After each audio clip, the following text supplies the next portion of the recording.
Getting that sign.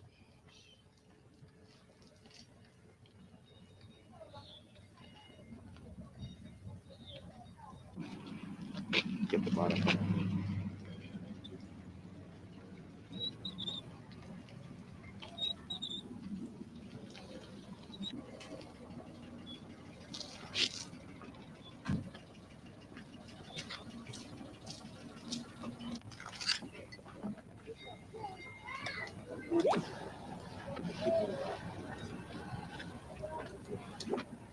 But Dad's been here for 50 years on the hill around the store here. You don't have any idea who did it or why? No idea at all.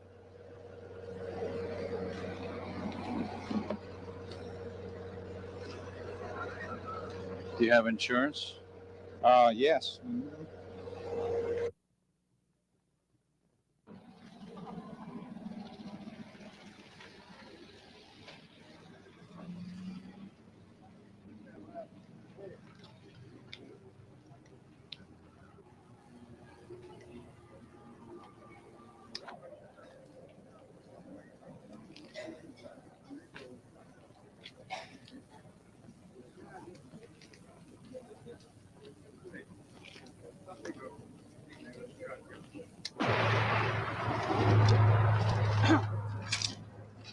You can kill yours.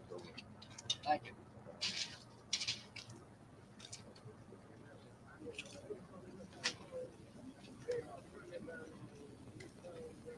Oh, that is a safe.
No,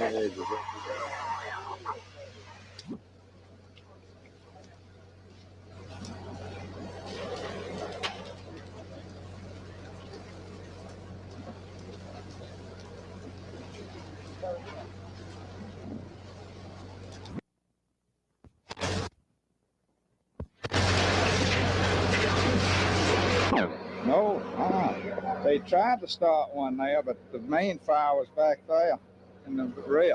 Do you know why they picked your place of business out? No, I don't. No, I don't know why. What kind of business do you have here? Grocery business. I noticed a gas pump in the back. Do you have a garage as well? Oh, we have our own tank for trucks. We delivering, run trucks. We use a tank for that. Could you estimate your loss? Haven't any idea right now. Till we get in and see what's gone. They look pretty complete. Looks pretty complete in the rear. I hope we save some of the store. How long have you been in business here? I've been here since World War II.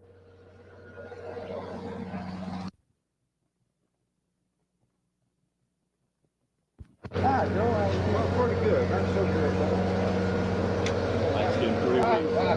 Let's hang it up.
The community is little more than a group of diverse persons with some common characteristic. It could be culture, it could be language, it could be a physical trait. And within a community are subgroups, those that are more tightly woven together.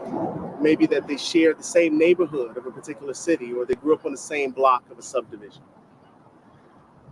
Well, although ideologically different, the news about Charles Oatman affected the Black community and unified it. But ideologically, differences still remain. There were some who aligned themselves with a nonviolent civil rights approach, some who aligned with the Committee of Ten's middle of the road, and some who believed, like Pope, that there was time to go to war. After dispersing from the municipal building, some went home, frustrated and disappointed. Others headed here to Gwinnett and 9th. Some went to go get their guns, some went to strategize, and some went to Broad Street. Now, on Broad, some vending machines were turned over. JCPenney's windows had its displays messed up a little. But there wasn't any real damage, and the show of force was small. Reflecting on this, Tim Saunders noted that it was cultural conditioning. Understanding and attacking white people's property in the white space of Broad Street was simply too dangerous. It was too off limits. Really, it's the symbolism of indignation. It's the mindset of the oppressed. You don't touch masses' property. So the group starts to come down 9th south, away from Broad, to reassemble with a group that met here at Gwinnett, and they become more emboldened. A rock is thrown at a city bus that's headed toward a white neighborhood. Windows are broken of motorist cars. And near the corner of 9th and Walton Way, a contingent of police are met with a brick hurled at the back windshield of a squad car. Roscoe Williams recounts that while taking his daughter for a walk, stood in between the crosshairs with anxiety of a large gathering mob and a police officer with a raised weapon. Once the group reassembled at 9th and Gwinnett, the gathering had grown. More new faces from the neighborhood, many of them being teenagers. Young people who could see themselves in the face of Charles Oatman and could see their future in his death. Huey Newton tells us that revolution is for the young. At some point, another confrontation with a white police officer ensues. This time, as the group moves towards his squad car, instead of him driving away, he chooses to step out, brandish a high-powered rifle, and aim it at the group. After a waited pause, the officer elects to get back into his vehicle and sped away. In a community that police ruled like a plantation, where they act as overseers, where recently, 9 days ago, 2 officers threw Ted Bowman through a storefront window, where Wilbur Allen had verbally slapped the bully, trying to invigorate a sense in Black folks in this community to not be afraid. This was a deeply symbolic moment that a group that felt confident could stand up against an armed white officer. Maybe because it was the familiarity of these streets, maybe it was a newfound confidence in the size of their group, but they had demonstrated that they were unafraid. The group began to throw rocks at white tourists. Driving through their neighborhood, they shattered windshields.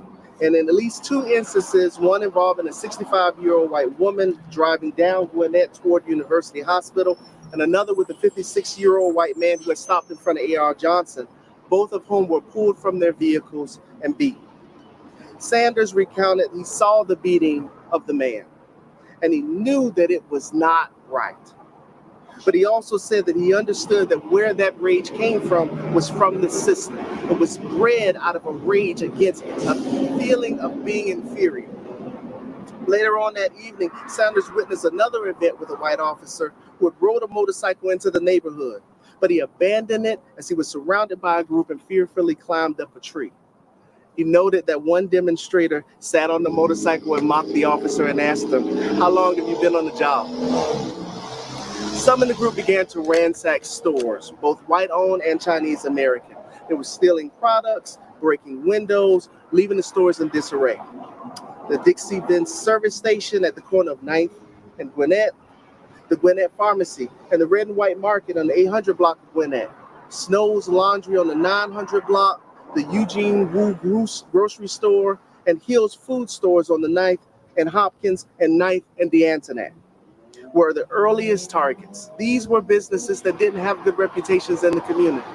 Others, however, were left alone, with it being noted not to touch those businesses because they patronized and supported this Black community. Don't touch them. They're soul brothers, was the word that circulated about the merchants.